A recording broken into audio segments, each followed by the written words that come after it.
மலர் அம்மா சமையல் யூடியூப் நேயர்களுக்கு வணக்கம். இன்றைக்கி நம்ம வீடியோவில் இனிப்பு கொழுக்கட்டை செஞ்சுக்கலாம்.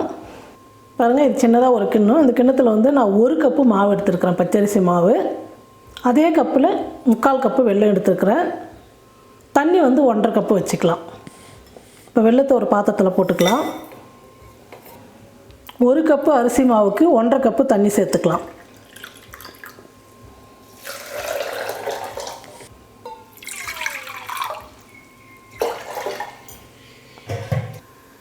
வெல்லத்தில் மண் தூசுலாம் இருக்கும், அதனால் நம்ம தண்ணி ஊற்றி கொதிக்க வச்சு வடிகட்டிக்கலாம். பாருங்கள், தண்ணி சூடாகணும்னா வெல்லம் நல்லா கரைஞ்சிடுச்சு. இப்போ வடிகட்டிக்கலாம். கடலைப்பருப்பு 3 ஸ்பூன் எடுத்து ஒரு 10 நிமிஷம் முன்னாடியே நல்லா ஊற வச்சு எடுத்துக்கிட்டேன்.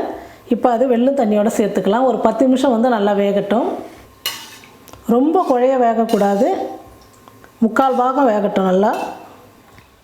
பாருங்கள், பருப்பு நான் ஒரு 10 நிமிஷம் வேக வச்சுக்கிட்டேன். இந்த மாதிரி பருப்பு எடுத்து நசுக்கும் போது பருப்பு நல்லா மாவு மாதிரி வரணும். இப்போ நல்லா வெந்துடுச்சு. ஒரு 2 பீஸ் தேங்காய் எடுத்து மேல் தோலெல்லாம் எடுத்துகிட்டு சின்ன சின்ன பீஸாக கட் பண்ணி எடுத்துருக்கேன், அதையும் சேர்த்துக்கிறேன். ஏலக்காய் பொடி 1 சிட்டிகை, நெய் 1 ஸ்பூன் சேர்த்துக்கலாம். எல்லாம் சேர்த்ததுக்கப்புறம் நல்லா கலந்து விட்டுடுங்க.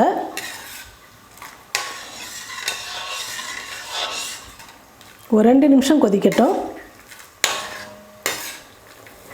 எல்லாம் சேர்த்ததுக்கப்புறம் 2 நிமிஷம் நல்லா கொதிச்சிடுச்சு. இப்போ ஸ்டவ் ஃபுல்லாக குறைச்சிடுங்க. ஸ்டவ் ஃபுல்லாக வச்சுட்டு நம்ம மாவு கொட்டும் போது மாவு உருண்டை பிடிக்கும். அதனால் ஃபுல்லாக கம்மியாக வச்சுட்டு கொஞ்சம் கொஞ்சமாக மாவு போட்டு நம்ம மிக்ஸ் பண்ணிக்கலாம்.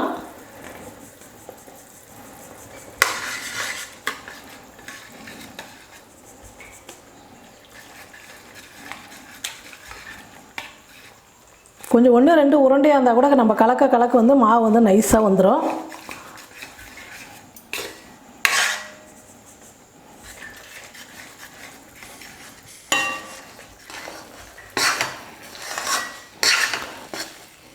நம்ம கடலைப்பருப்பு தேங்காய் எல்லாம் போட்டதுனால ரொம்ப நல்லாயிருக்கும் இந்த கொழுக்கட்டை. இனிப்பு நான் 1 கப்புக்கு 3/4 கப்பு வெல்லம் சேர்த்துக்கிட்டேன். உங்களுக்கு அதிகமாக வேணும்னாலும் சேர்த்துக்குங்க, கம்மியாக வேணும்னாலும் குறைச்சிக்குங்க.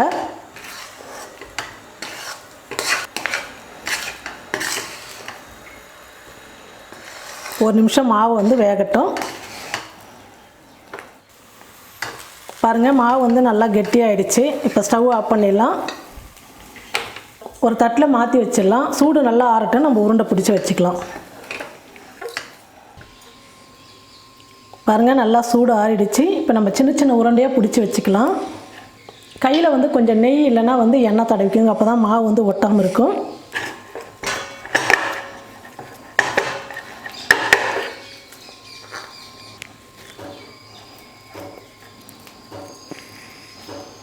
நமக்கு எந்த அளவுக்கு சைஸு சின்ன சின்னதாக உருண்டை வேணுமோ அந்த அளவுக்கு நீங்கள் கொழுக்கட்டை பிடிச்சிக்கலாம். நான் சின்ன சின்ன உருண்டையாக அந்த மாதிரி பிடிக்கிறேன். பாருங்கள், இந்த மாதிரி சின்ன சின்ன உருண்டையாக பிடிச்சி வச்சுக்கலாம். நல்லா நைஸாக எப்படி வருது பாருங்கள், ஒட்டாமல். கொஞ்சம் எண்ணெய் இல்லைன்னா நெய் தடவிட்டால் போதும், மாவு நல்லா ஒட்டாமல் வரும்.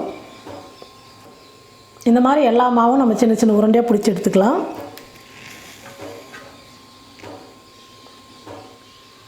பாருங்கள், சின்ன சின்னதாக இந்த மாதிரி உருண்டை உருட்டி எடுத்துக்கிட்டேன். நான் இட்லி பாத்திரத்தில் தண்ணி ஊற்றி வச்சு தண்ணி நல்லா சூடேறிடுச்சு. இது மினி இட்லி செய்கிற தட்டு. இதில் தனித்தனியாக வச்சா ஒட்டாமல் நல்லாயிருக்கும், அதனால தான் நான் இந்த தட்டு எடுத்துக்கிட்டேன். இப்போ நெய் தடவிக்கலாம். எல்லா குழியிலையும் நல்லா நெய் தடவி விட்டுட்டால் ஒட்டாமல் நல்லாயிருக்கும். சாப்பிட்றதுக்கும் நல்லா நெய்யோட மனம் நல்லாயிருக்கும். தண்ணி நல்லா காஞ்சிடுச்சு. இட்லி தட்டு வச்சுக்கலாம். இப்போ எல்லா கொழுக்கட்டையும் வச்சிடலாம்.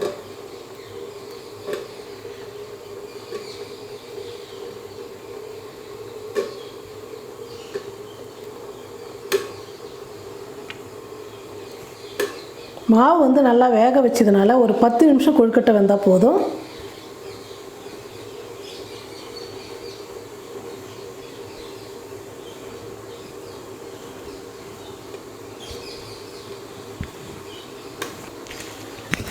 இப்போ இட்லி பாத்திரத்தோடு மூடி போட்டு மூடிடலாம். ஒரு 10 நிமிஷம் நல்லா வேகட்டும். 10 நிமிஷம் ஆயிடுச்சு. இப்போ இட்லி குண்டானோட மூடி எடுத்துக்கலாம். நம்ம கையில் தண்ணி தொட்டுட்டு இப்படி தொட்டு பார்த்தோமா ஒட்டாமல் இருந்ததுன்னா கொழுக்கட்டை நல்லா வெந்துடுச்சு. பாருங்கள் ஒட்டவே இல்லை பாருங்கள். இப்போ ஸ்டவ் ஆஃப் பண்ணிடலாம். இப்போ நல்லா சூடாக ஆறட்டுன்னு வேறு பாத்திரத்தில் மாற்றிக்கலாம். பாருங்கள் உருண்டை கொழுக்கட்டை எவ்வளோ நல்லா பாருங்கள், அவ்வளோ ஸ்மூத்தாக அவ்வளோ நல்லா சூப்பராக வந்திருக்கு பஞ்சு மாதிரி. இதே மாதிரி இனிப்பு கொழுக்கட்டை உங்கள் வீட்லேயும் செஞ்சு பாருங்கள். செஞ்சு பார்த்துட்டு எப்படி இருக்குன்னு சொல்லிட்டு கமெண்ட் பண்ணுங்கள், ஷேர் பண்ணுங்கள். நன்றி.